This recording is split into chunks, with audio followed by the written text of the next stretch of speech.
Check out monorail.com, America's affordable investment app, made for conservatives who want to keep their hard-earned money with companies that share their values. Download the Monorail app today. Join Monorail. All right, everybody, welcome to the Dennis Prager Show, coming to you from Denver, Colorado, where last night it went down to 19 degrees, and may I say, it felt it. The joke is, I go, as you all know, I fly and I travel a great deal, and I continue to make the mistake that I've made all of my life.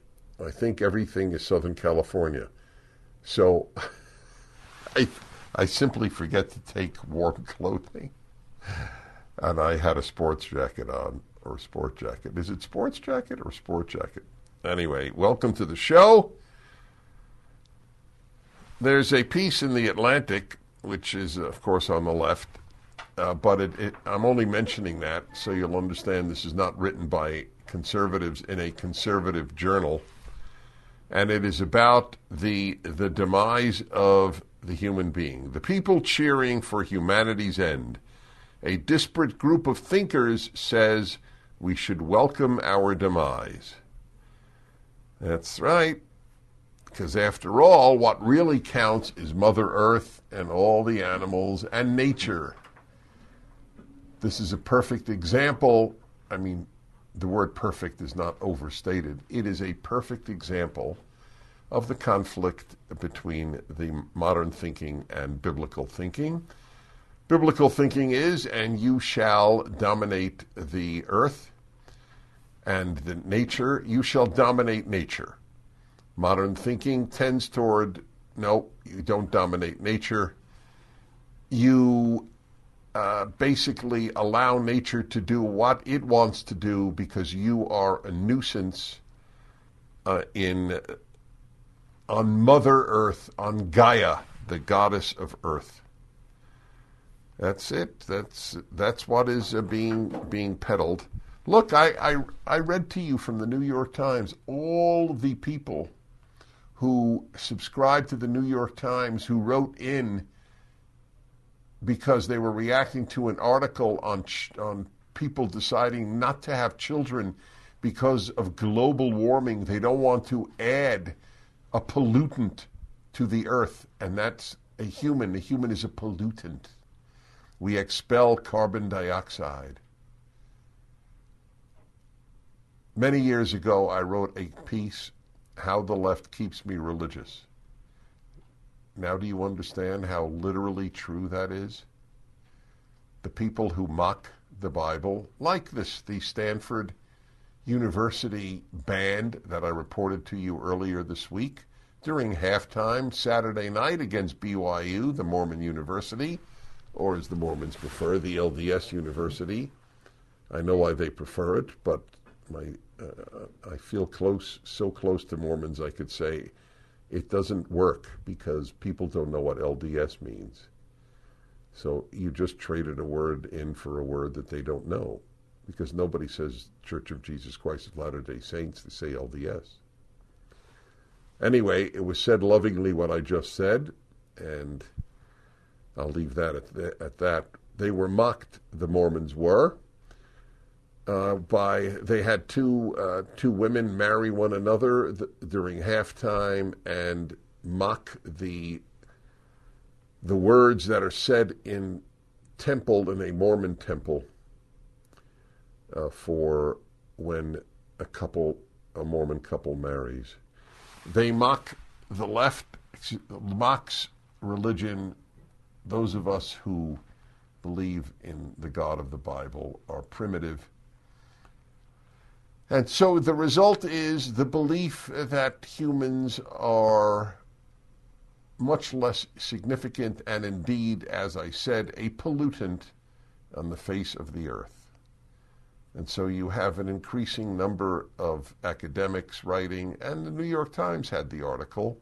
It wouldn't be that bad if humanity ended. I read it to you a few years ago. I should look it up and read you some excerpts from that. This is the thinking increasingly, of course not everybody on the left thinks this way, but it is the inevitable way to think There is nothing special about the human if there is no God in whose image the human is created. Everything good depends on what we call the Judeo-Christian value system, meaning the biblical worldview. That's why I have written 3 volumes of a 5-volume commentary on the Torah, the basis of the Old and New Testaments, the first 5 books. And I promise you that if you read it, it will deeply affect your life. It's called The Rational Bible. The 3rd volume just came out in October. We're already in December, which is unbelievable. Yep. In the 2006 film Children of Men, the director Alfonso Cuarón takes only a few moments to establish a world without a future. The movie opens in 2027 in a London cafe, where a TV news report announces that the youngest person on Earth has been killed in Buenos Aires. He was 18 years old. In 2009, human beings mysteriously lost the ability to bear children. And the film depicts a society breaking down in the face of impending extinction. Moments after the news report, the cafe is blown up by a terrorist bomb. I got to see that film. Can't believe I didn't catch it. So it goes on to speak about the academics and philosophers. The celebrated anti-natalist, get the term anti-natalist, against birth. The celebrated, note that, anti-natalist philosopher David Benatar, whom I've quoted in the past, argues that the disappearance of humanity would not deprive the universe of anything unique or valuable. Do you understand that this is the inevitable result of secular thinking?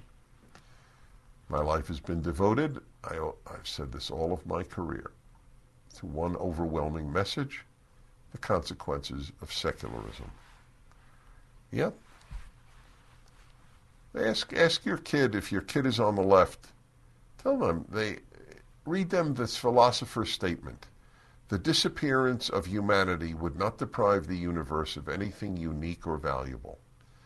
Ask your child, if your child is on the left, do you agree or disagree with that statement? Yeah. That's going to be a fun discussion.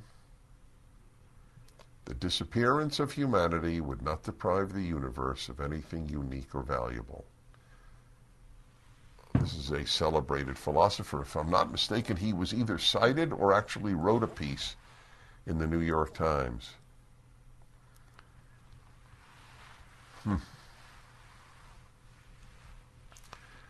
The legal scholar Jedediah Purdy offers a good definition of this paradigm shift in his book After Nature, written 2015. The Anthropocene, that is, the human-centered, finds its most extreme expression in our acknowledgement that the familiar divide between people and the natural world is no longer useful or accurate. Because we shape everything from the upper atmosphere to the deep seas, there is no more nature that stands apart from human beings. I don't quite follow that. Did I define Anthropocene correctly? So I just thought I would share that happy opening with you. This is the inevitability. Remember, we had this young woman on the show who went on Tucker Carlson, and she spoke about how she was poisoned, so to speak. I'm using the term, at Mount Holyoke College, where her parents had sent her. She ended up unhappy. She ended up alienated from her parents. Her name is Annabella Rockwell. Annabella is a terrific young woman. She now works for PragerU in the development area. And she was on this show, and that led to her going on to Tucker's show. And she spoke about how PragerU videos helped turn her around from the vile stuff that she had been learning. So a bunch of leftist websites went berserk. They went crazy, mocking the idea that there is anything bad, woke. They put woke in quotes. There's no woke taught. It's a healthy regimen at our colleges. Anyway, it all helps explain the divide, and the divide is ultimately, even if you're a secular conservative, biblical.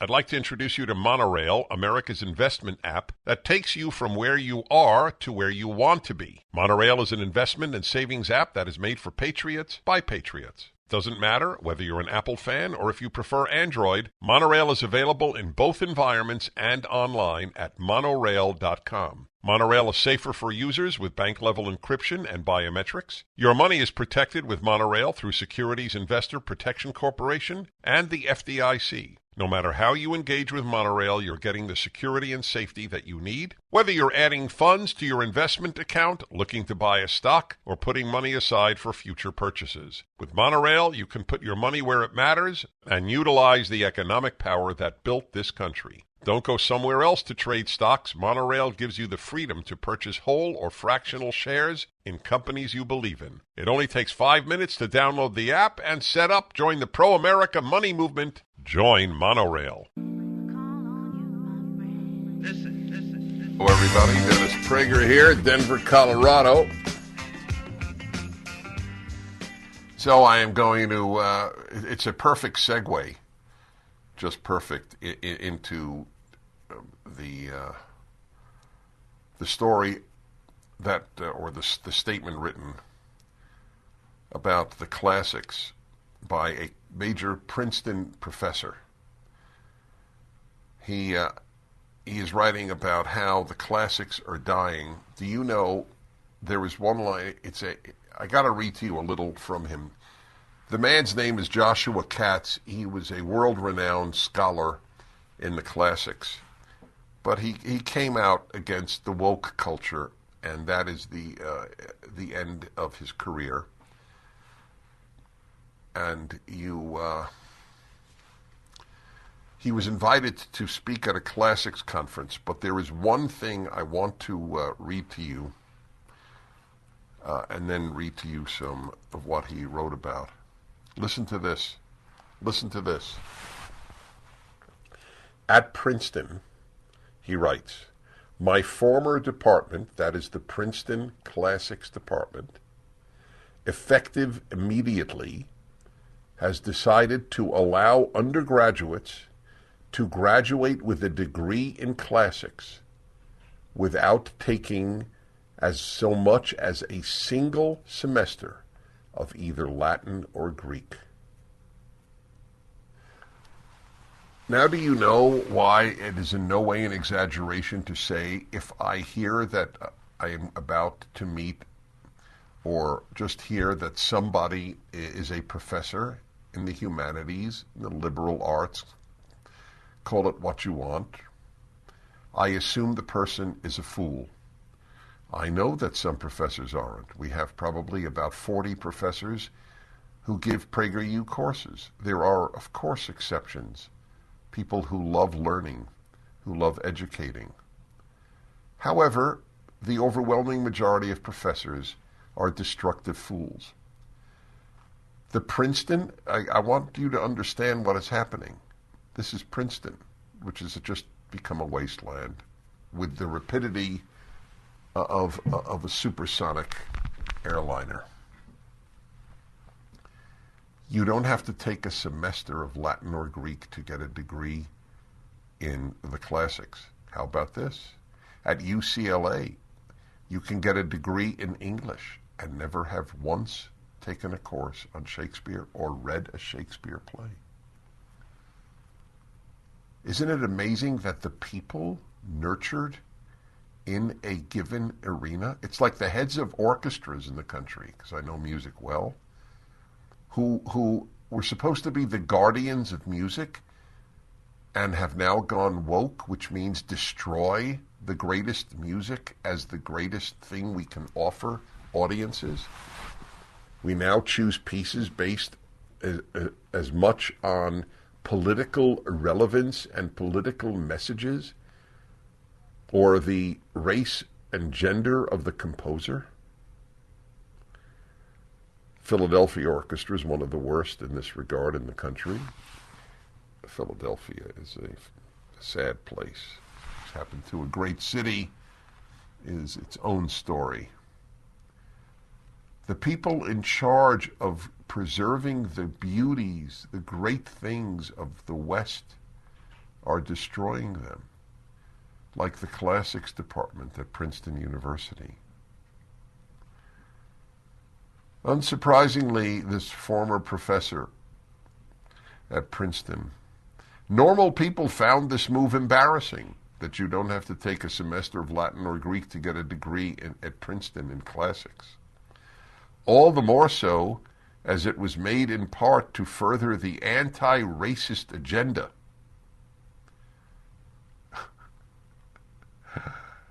That's right, study of the classics, because the Greeks and Romans are perceived as white.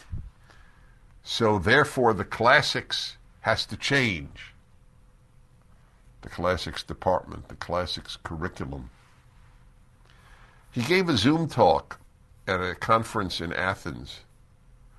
He was not introduced. Not a single person applauded. Not a single person asked the question. He has essentially become a non-person, Joshua Katz. I reported on him. I'm going to try to have him on.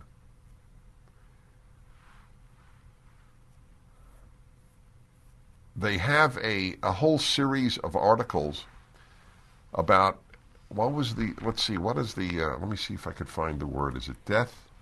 No, not death.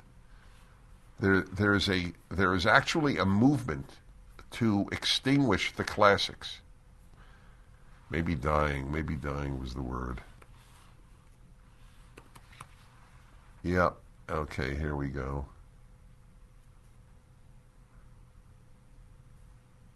What makes the classic? Oh no, that's studying. Anyway, they have a whole series of professors speaking about the classics not worth preserving. Listen, what good does the left preserve? I'm actually going to give you a moment to think about this. What good from the past, or even the present, does the left preserve? You understand how easy it is to destroy and how difficult it is to build? The university was once somewhat of a glory in Western civilization. It is now the antipathy center of Western civilization. So what Annabella said about what was done to her, the left can mock it all they like, but most of us know she told the truth. We return.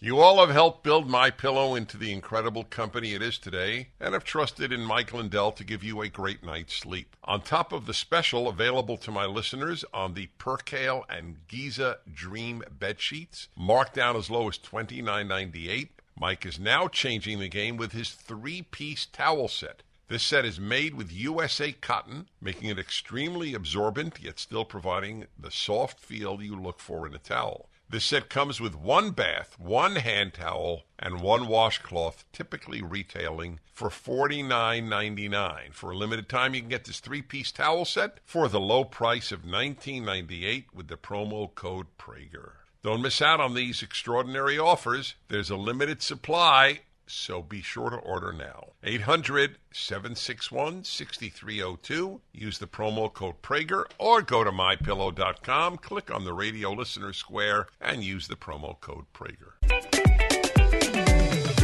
So I'm reading to you a piece by Joshua Katz, professor of classics until last year at Princeton, highly regarded in his field by his colleagues at Princeton.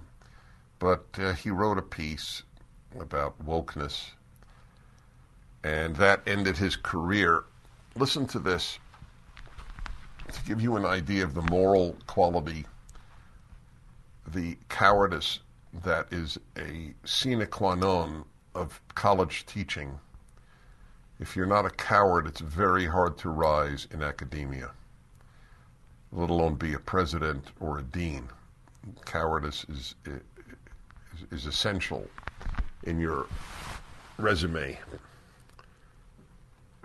Exactly one of my 16 non-retired former colleagues in the Department of Classics at Princeton University has been in touch since I was fired last May. I'll continue with that in a moment. I want you to understand non-retired. See, the retired, they don't fear being fired. They don't fear, but you won't be fired if you're in touch with Joshua Katz and you teach at the Classics Department at Princeton.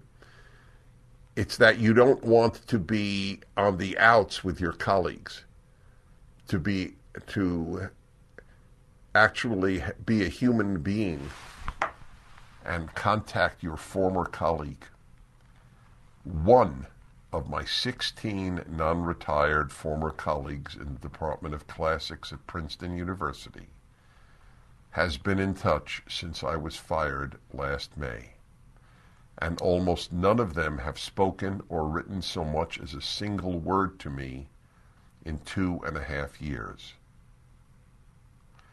When a friend made the mistake of simply mentioning my name to a Princeton classicist over a year ago, the reaction was shock. We don't talk about him. Yep.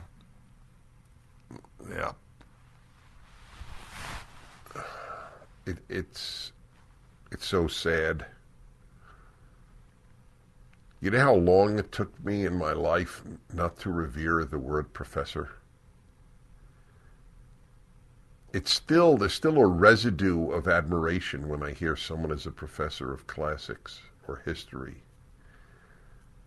Think, oh, this person has so much knowledge in that field. Person has devoted his or her life to the study of the great thinkers from the ancient world. But they're losers. They're pathetic losers. Nearly every one of them. A former student and colleague of mine was profiled in a New York Times Magazine piece in February of last year, 2021. Quote, he wants to save classics from whiteness. This is the propaganda organ known as the New York Times. New York Times is on the same level as Princeton. He wants to save classics from whiteness. Read the title. What does that mean? Quote, he thinks classicists should knock ancient Greece and Rome off their pedestal, even if that means destroying their discipline. Read the subheading.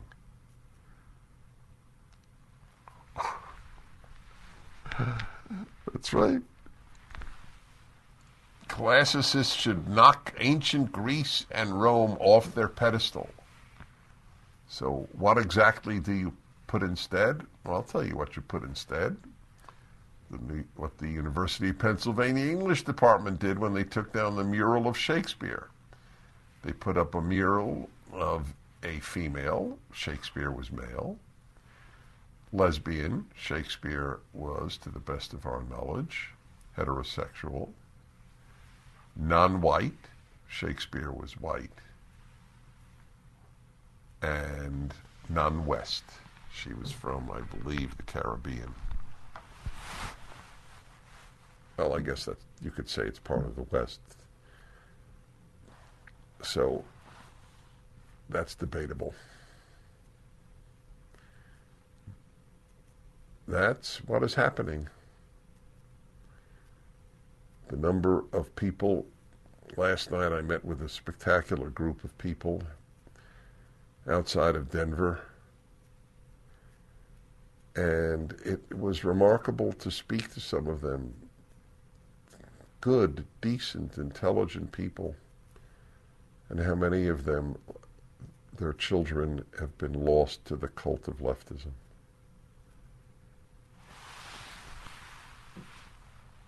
My heart breaks for them. 1-8-PRAGER-776. Are you a successful loan officer in the mortgage business, looking to grow your business in 2023? Are you looking for a dynamic and supportive work environment with the team I trust? Are you looking for a wonderful culture with people that share your values? Andrew Del Rey and Ted Avakian of andrewandtodd.com are looking for experienced loan officers to join their team. They're looking for people that value their clients and are solution-based problem solvers. Maybe you've worked in an environment that treats loan officers and their clients like a number, and you're ready for a real and meaningful change. They have offices in Southern California but service clients nationwide. So whether you're in California or out of state, I invite you to talk to them about joining their team. Call them at 888-888-1172. That's 888-1172. Or click the Join Our Team button at andrewandtodd.com. Hey, all, Dennis Prager here. The left destroys everything it touches. This is example number 23. I have a list of 20 on the internet. I'll put it up specifically so you can see it. Wall Street Journal today. Americans are losing trust in the military. The rise of woke politics has undermined public confidence in the brass. Yeah. The current era is marked by fading trust in U.S. institutions. Thank you, left. You've destroyed them all. But confidence in one pillar has held up, the military. But now even that is eroding, and the question is whether the brass will get the message. The Reagan Institute releases an annual survey of public attitudes on national defense. This year, only 48% reported having a great deal of confidence in the U.S. military. That's down from 70% 4 years ago. Wow. Overwhelming majority to a minority. This is consistent with other surveys. Pew Research this year noted a 14-point drop since 2020 in Americans who said they had a great deal of confidence in the military to act in the public's interest. The Reagan poll asked Americans what is driving the decline. It isn't the ability to carry out missions or win in a fight. It is, quote, things going on outside the core competencies of the military. Call it politicization, call it wokeness. But that's where you can connect the dots, said the Roger Zackheim of the Reagan Institute. 62% said military leadership becoming overly politicized reduced their confidence, some or a great deal. This includes trust in civilians who give the orders. Americans offered some of the worst ratings for decisions made by presidents, and the U.S. retreat from Afghanistan comes to mind. I opposed that retreat. As many of you know, I wouldn't have cared if a Republican did it. It wasn't a Republican who did it. It is amazing to me how intelligent people, I'll return to this very important piece in the Wall Street Journal in a moment, but it is amazing to me how very intelligent people can ask questions that they think are intelligent and which I find meaningless. Like, what are we going to do? Stay there indefinitely? Why is that a determinative question? I'm sure to many of you listening. And I certainly don't want to insult any of you listening, but I have never said anything in order to curry favor with anyone. Why is that a determinative or even intelligent question? If that's what it takes to to prevent Afghanistan from sinking under the leadership of sick religious people, just as there are so many sick secular people, and with so few American casualties, why wouldn't we stay? I didn't understand the argument for not. We've stayed indefinitely in Germany, indefinitely in Japan, indefinitely in Korea. Look at how these places have thrived. Look at how good it is for the United States to have such allies. Or what about this? Well, what's the end game? The end game is to prevent extremely evil people from taking over a country. That's the end game. Why is that a bad end game? That's not our business. America shouldn't be the world's policeman. Well, who would you like to be the world's policeman? The United Nations? China? If not the United States, who would you like to be the world's policeman? Or do you deny that a world's policeman is necessary? That's about as intelligent as defund the police. In fact, it's the same exact thing. America should not be the world's policeman is an international version of the domestic claim of calling for defunding the police. There is no difference. We're the police on the internet scene, and you want to defund it, you will have the exact same results as defunding the police within the United States. So much for the retreat from Afghanistan. 52% also had reduced confidence in uniformed officers. Only 52%? Half cited so-called woke practices undermining military effectiveness. Some of these episodes of brouhaha over maternity flight suits are overblown, but others are revealing. An admiral suggested last year that to increase diversity, the Navy should consider reviving the practice of looking at photos in promotion boards. In other words, to make decisions based explicitly on race. General Mark Milley's speech to Congress last year that he wanted to understand white rage. Remember him? He's the head of the Joint Chiefs, the biggest military man in America. In response to reasonable inquiries about whether cadets at West Point should be learning critical race theory, was a lapse in judgment. I salute the editors at the Wall Street Journal. The understated language they use is admirable. A lapse in judgment? Whew. Many Americans think the military is no longer an institution that runs on excellence, merit, and individual submission to a larger cause, because it isn't. And what about the kicking out of the brave young men and women who won't get vaccinated? They may have saved their lives. Back in a moment. So as you know, I read the comments.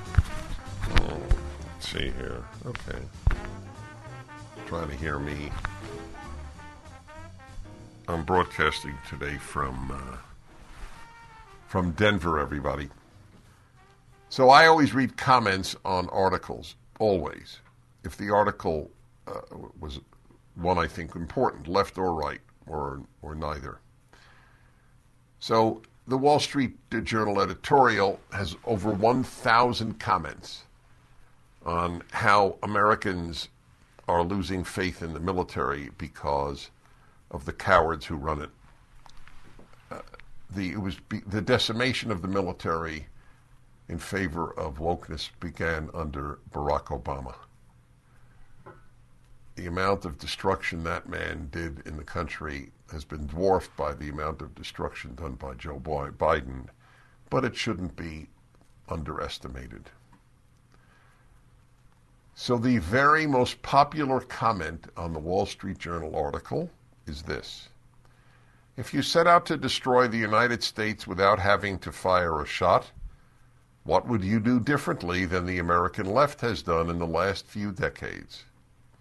From our grade school classrooms to our military barracks, the woke lunatics on the left infect and destroy everything they touch. So I don't presume that this man has read me or heard me, but he might have. I've been saying this for decades. Everything the left touches, it destroys.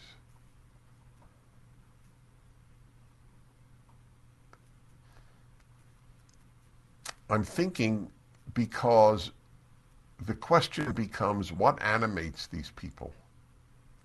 That's a very, very tough question to answer. What animates the destroyers? One of the many answers, there are many answers because it's so complex, is secularism plus affluence equals boredom. Boredom leads to leftism. You need some purpose, and destroying gives you purpose, believe it or not.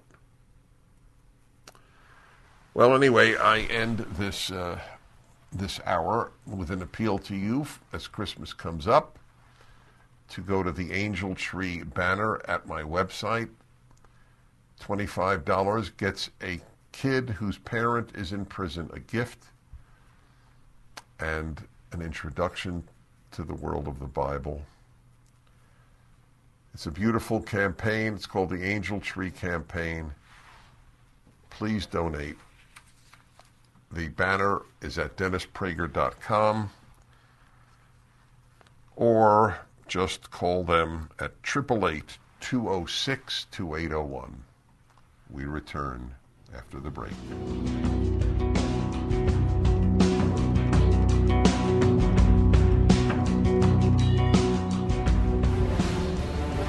And you have no idea the internal debate I undergo when I bring to you scary developments. But at least you know I'm not here to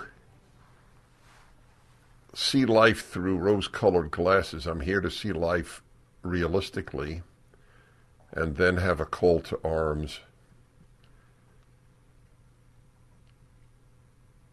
The fears that half of America have about the world controlling you, international bodies controlling you, is a very legitimate fear.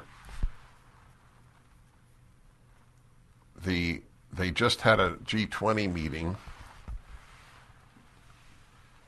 and the leaders in Bali, I read to you from a piece in Unheard, the leaders of the world's largest economies, that's what the G20 is, issued a joint declaration that, among other things, called for the establishment of a global vaccine passport and digital health ID scheme.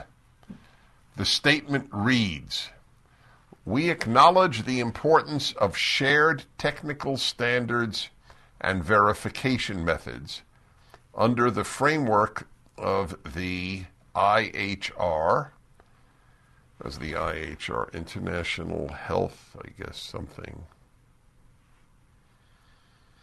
"to facilitate seamless international travel, interoperability, and recognizing digital solutions and non-digital solutions, including proof of vaccinations."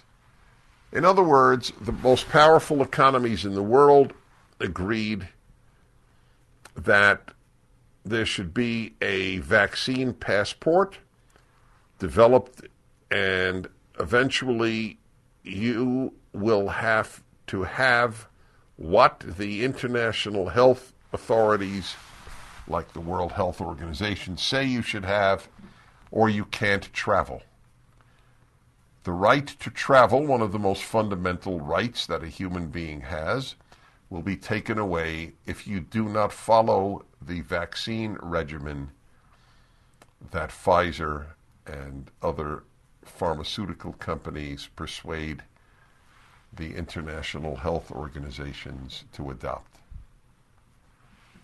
The movement towards curtailing your freedom, which began 2 years ago, I wrote 2 years ago, actually more than 2 years ago. I wrote in the beginning of 2020 an article. I hope you'll read it now that this is a dress rehearsal for a police state. I was right. I'm very unhappy that I was right, but that's what it is. There will be a police state in the name of health. But a police state is a police state, whatever the name is. During the business panel held ahead of the G20 summit, Indonesia's Minister of Health, Budi Gunadi Sadikin, made the same recommendation in even starker terms. Let's have a digital health certificate acknowledged by who? The World Health Organization.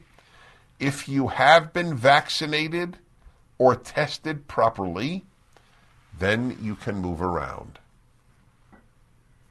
Then you can move around.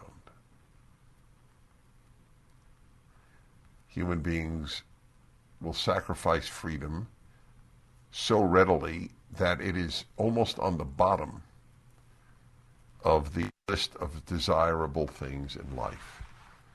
It is, of course, what gives us dignity.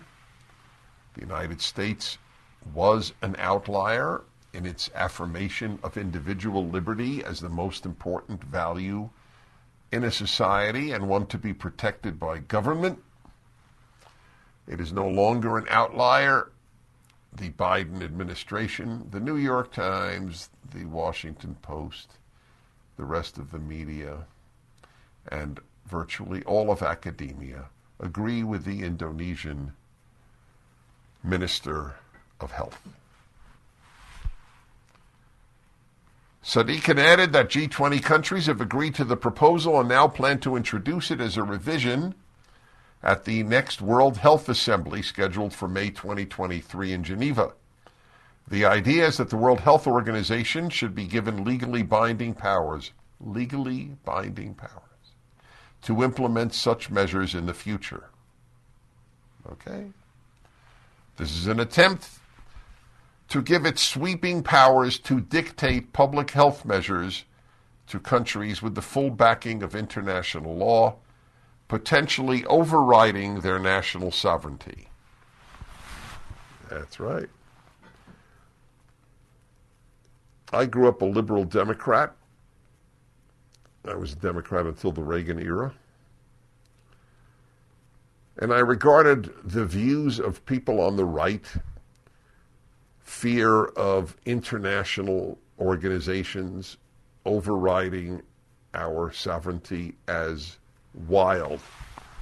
I was taught these are just right-wing, ultra-right, far-right fantasies.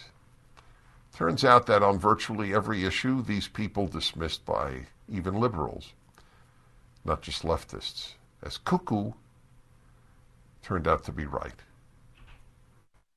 Their batting average is almost 1,000. The reform would effectively transform the World Health Organization into something akin to a World Health Government with unprecedented powers to overrule the decisions of national governments in all matters of public health. But of course, it's not just matters of public health, because if you can't travel, it's not a matter of just public health, it's a matter of your freedom to travel. Given the highly questionable role it played throughout the COVID pandemic and its well-known dependence on private philanthro-capitalist institutions, first and foremost the Bill and Melinda Gates Foundation, there are a few people who have done more harm in their lifetime than Bill Gates, but not many. I'm adding that. A colossal fool. When you make as much money as he did, it is very tempting to think you're wise. The correlation between wealth and wisdom is zero. The correlation between poverty and wisdom is zero. There is no monetary correlation with wisdom. That's all it is. There are wise, wealthy people, but it's not because they're wealthy. It has nothing to do with it. they're wise despite their wealth. This is a rather alarming prospect. Mainstream fact checkers have been quick to point out that even if the treaty were approved, the World Health Organization would have no capacity to force member states to comply with public health measures. But while it is true that any law that isn't backed by force is ultimately a paper tiger, such rebuttals ignore the way in which such a treaty could bolster the ability of governments to implement overreaching measures under the guise of public health, precisely by engaging in blame shift towards the World Health Organization. Quote, it's out of our hands. We're just doing what they're telling us to do. That's what the national governments will say. They equally ignore, this is a very intelligent piece, we should put it up at DennisPrager.com. They equally ignore the peer pressure exists even among nation states. Countries can be cajoled into taking certain measures simply by painting refuseniks as pariah states, as Sweden knows all too well. And the refusal to implement a legally binding international agreement would certainly put any government under enormous pressure. That's right. That's the point. Like I read to you last hour, the colleagues at the Princeton Classics Department, only one of whom has ever spoken to Joshua Katz since this outlier was fired by Princeton for his views. People succumb to peer pressure, and nations succumb to peer pressure. The only hope is that a Democrat not be reelected president. That's it. It's as simple as that. But you know what? This will have no effect on people who vote Democrat. If they memorize this entire piece that I'm reading to you, it would have no effect on them. I don't know why. Does it have an effect on you? 1-8-PRAGER-776. Because you're mine. Portions of the Dennis Prager Show are brought to you by Sierra Pacific Mortgage. I would love to know if your brother-in-law who votes Democrat is scared by this article that I'm reading to you about the adoption at the just ended G20 conference, 20 most powerful economies, of an agreement to have an international vaccine passport. You won't be able to travel unless you get the vaccine that they demand that you have.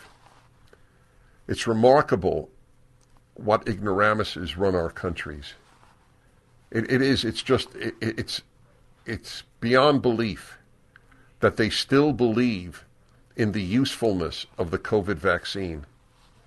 I read to you about an Israeli professor at MIT who is just came out and spoke about the staggering increase in myocarditis in young men under 25 years of age in Israel. He's an Israeli who teaches at MIT. You're an idiot. You're doing the indefensible if you give your child this vaccine. It's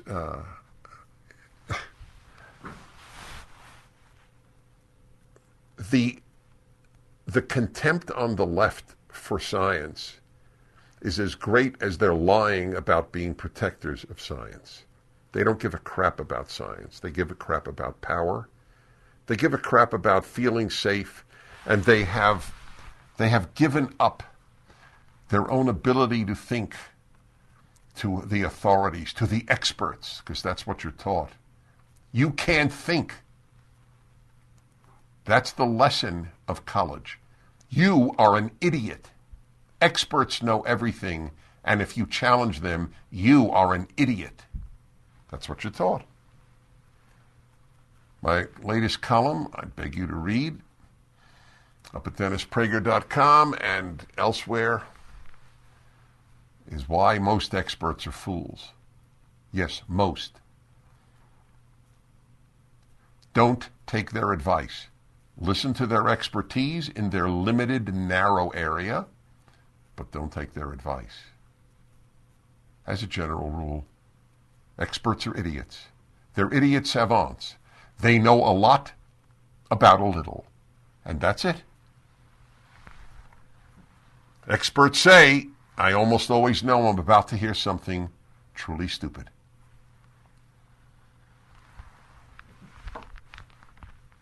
Because they don't ask the most important question for wisdom.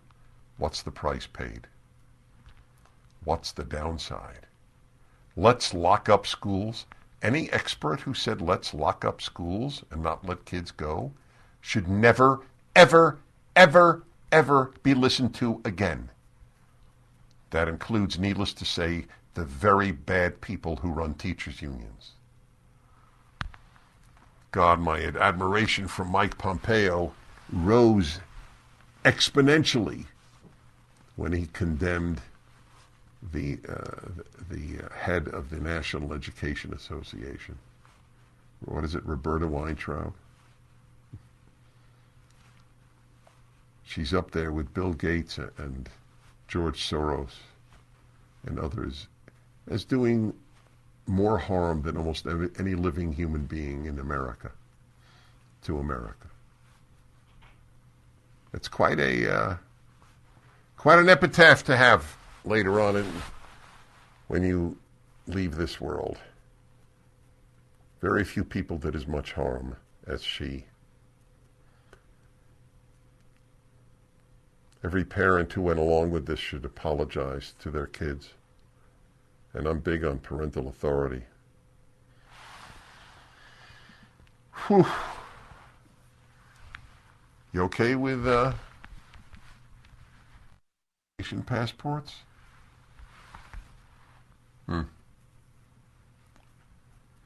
All right, let's see here. Chicago, Illinois. Jim, hello. Hello, Dennis. Hi. Great show, as usual. I could not agree with anything more than you've probably said on any broadcast and what's going on right now. This whole thought, even the thought of using digital passports internationally is so appalling to me.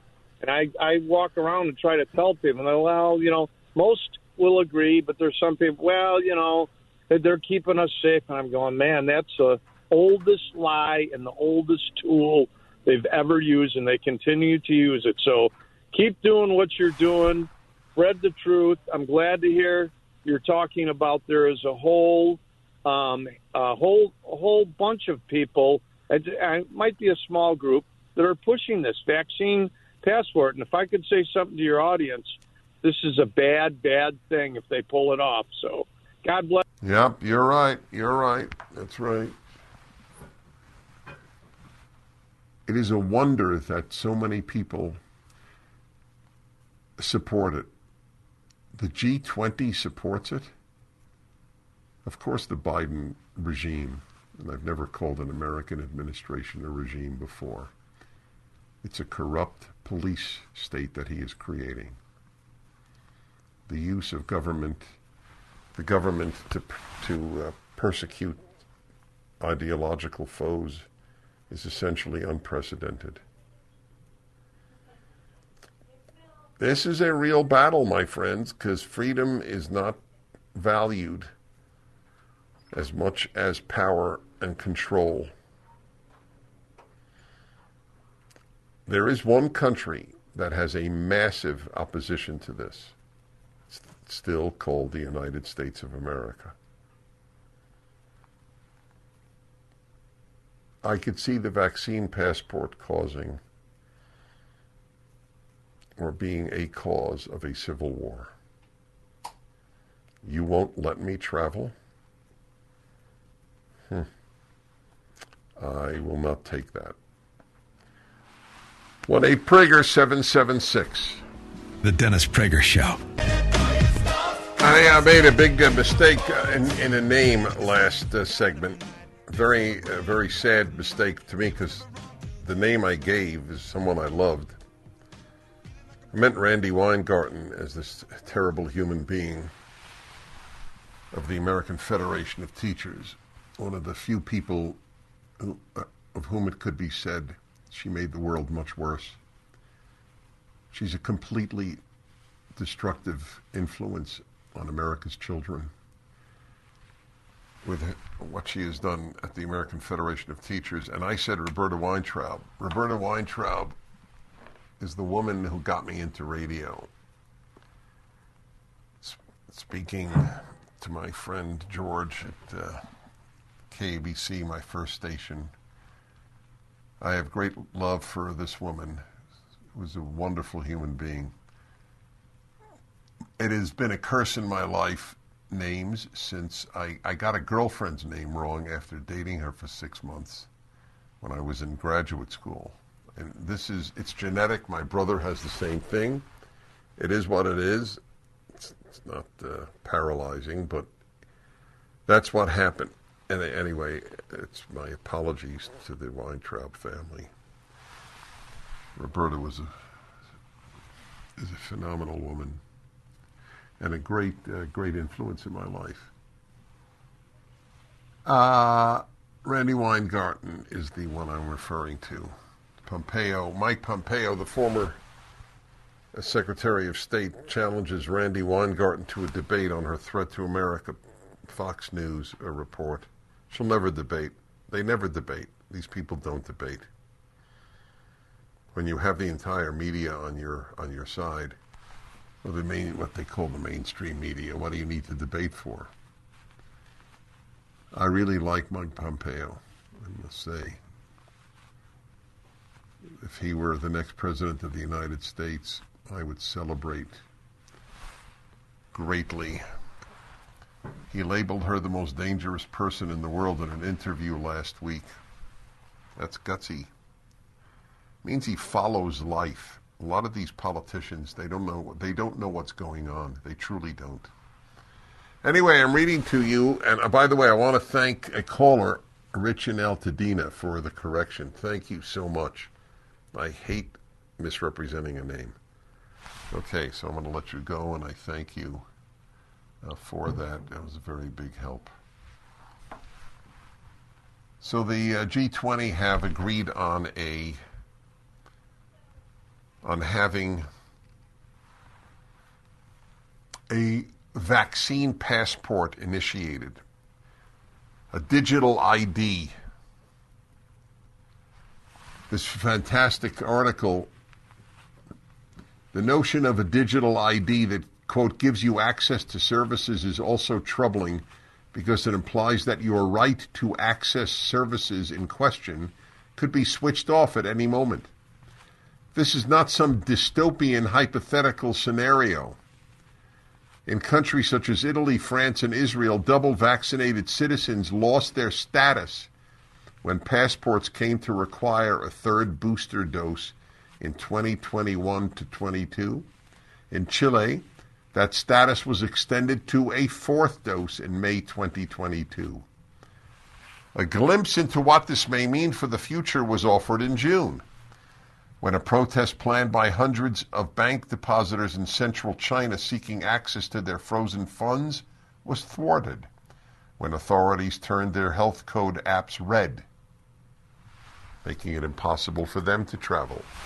Justin Trudeau, a true communist in Canada, trying to make Canada into Castro's Cuba, the only Western leader to have praised Castro when he died. And you saw what he did with the trucker strike, demanding that banks no longer allow these people to have access to their own money. Every leftist is a totalitarian. Liberals are not totalitarian. Liberals vote for totalitarians because they don't want to acknowledge what I'm saying. Leftism is totalitarianism. Everywhere, wherever it can, they're often thwarted.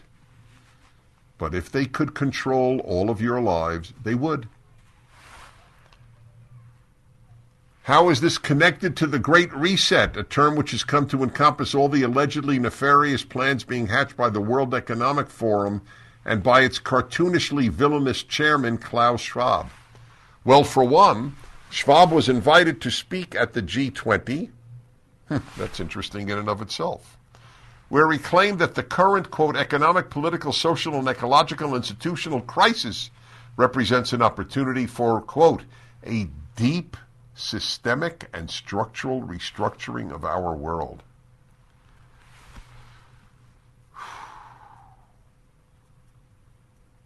Wow. Hope that sank in. A fundamental aspect of this brave new world envisioned by Schwab is the so-called Fourth Industrial Revolution, which, in his own words, consists in the, quote, the fusion of our physical, digital, and biological entities. Digital IDs in this sense should be understood as just the first step in a revolution aimed at completely blurring the lines between our bodies and emerging technologies, such as robotics, artificial intelligence, etc. That's right. Feel all right tonight. Vaccine passport is the beginning of the end of liberty and privacy in this world. It's so ironic. Roe v. Wade was determined on the right to privacy. You have a right to privacy if you want to kill the baby you're carrying at any time in your pregnancy. That's called a right to privacy. But digital IDs, now, don't talk to me about a right to privacy. It's bad stuff, my friends. Really bad stuff down the pike. The G20 agreed to it. 20 wealthiest nations. The disappointments that I have had in the last few years, and so many of my fellow Americans acting like sheep in allowing their children to be hurt terribly for no good reason whatsoever.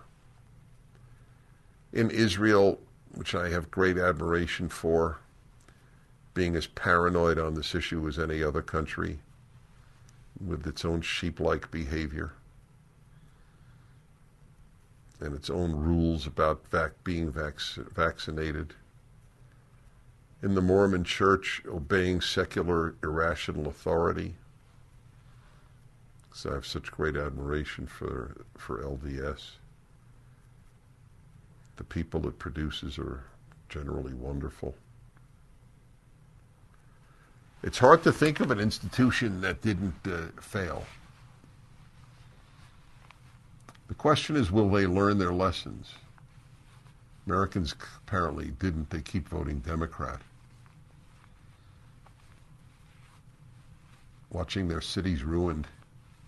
It's a great article in the Wall Street Journal about now the 4 largest cities in the country all have black mayors. I have said for decades, political power is meaningless to a racial, religious, ethnic group. Meaningless. The most successful ethnic group, one of the 2-3 most successful ethnic groups in America, are Asian Americans. They have extremely little political power. So what? So what? These people, these black mayors, they're in it for their own love of power. They love it. Like most whites on the left. They love power. It's nothing to do with their being black. But they run as if it's a great thing for blacks to have a black mayor. Really? Tell that to the people. What is it? New York, Chicago, Philadelphia. Is that right? Philadelphia and L.A. Well, that's really something. Same thing with the women's groups. That we need more women in Congress. Really? How has that helped women? The average American woman happier today than when there were very few women in Congress? I doubt it. Okay, let's see. L.A. and Dave. Hello, Dave. Dennis, how are you? Well. Very good. I'm a long-time listener. We go back to Religion on the Line. I've talked to you a couple of times, but Dennis, I don't understand. I'd like some clarity on your vaccine policy in general. If there was an outbreak with a new virus that killed, let's say, 50% of everyone who came in contact with it, who would you want to oversee policy to combat it? The politicians or the medical community? And also, I'm curious to know what your brother's position in general is about vaccines like polio, etc. I don't know my brother's position on the polio vaccine. Certainly, I have been for it, and I took it. To answer your question, and it's a very fair one. I knew you would differ, and that's why I took your call. So, a quick answer here, Dave. I don't trust the politicians, and I don't trust the medical community. I distrust them equally. The medical community, as a community, has lost all credibility. Not a lot of credibility, all credibility. American Medical Association announced a couple of years ago that we should not list the sex of a child born on its birth certificate because we don't know the sex. Okay? That's the American Medical Association. The Association of whatever it's called, pediatricians or pediatrics, is equally corrupt. The children's hospitals of this country are almost unanimous in their favoring the cutting off of girls' breasts if the girl says that she is a boy from the age of 18, and I have verified that some have done it under 18. These are evil people who run a lot of the medicine in the United States. Evil. So you ask me who I would trust if there was an outbreak killing vast numbers of people? I'll tell you whom I would trust. I would trust the doctors who signed the Great Barrington Declaration. Those I would trust. And if they said there's an important vaccine, I would take it. Okay? You earn credibility, Dave. I don't mean you. All of us. I've earned it in the last 3 years. I think I've earned it in 40. But by golly, I certainly earned it in the last 3. We continue. On a clear day. Anyone who wants to protect America should also want to protect Israel. Ambassador Robert O'Brien, former national security advisor in the Trump administration, explains exactly why. See the new video at PragerU.com where we teach what should be taught. Hey, thank you, by the way, to all the great folks at KNUS, my Denver station. I would like to mention the general manager's name, but I won't. I'm sorry. I feel terrible. All right, I'm whispering it, Brian Taylor. I did it. You can't say you're getting applause. I can't believe it. All right, is this, so let me see, in New Jersey, is this a doctor? Sir, are you a doctor? Yes, I'm Dr. Craig Wax, family physician and signer of the Great Barrington Declaration. Oh, wow. Bless your soul. I'm also on the board of the Association of American Physicians and Surgeons out of Tucson, Arizona, since 1943. Since 1943?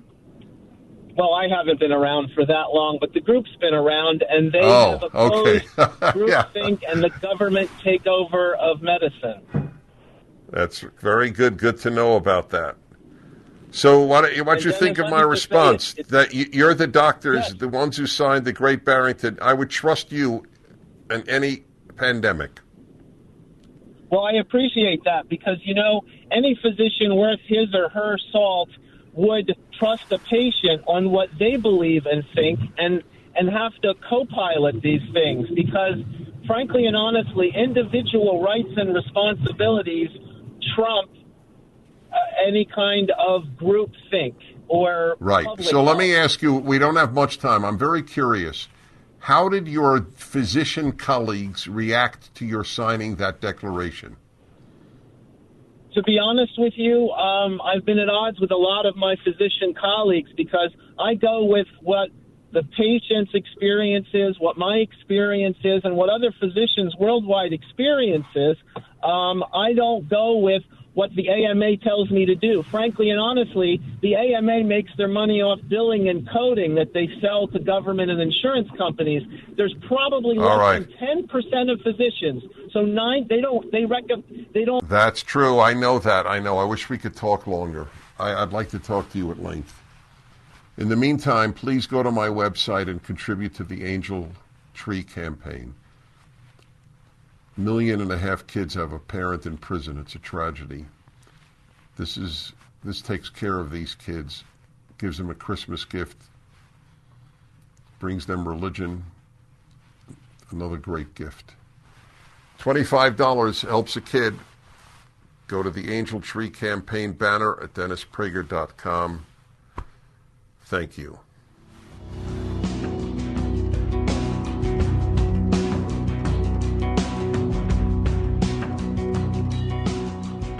Dennis Prager here. Thanks for listening to the Daily Dennis Prager Podcast. To hear the entire 3 hours of my radio show, commercial-free, every single day, become a member of Pragertopia. You'll also get access to 15 years' worth of archives, as well as the daily show prep. Subscribe at Pragertopia.com.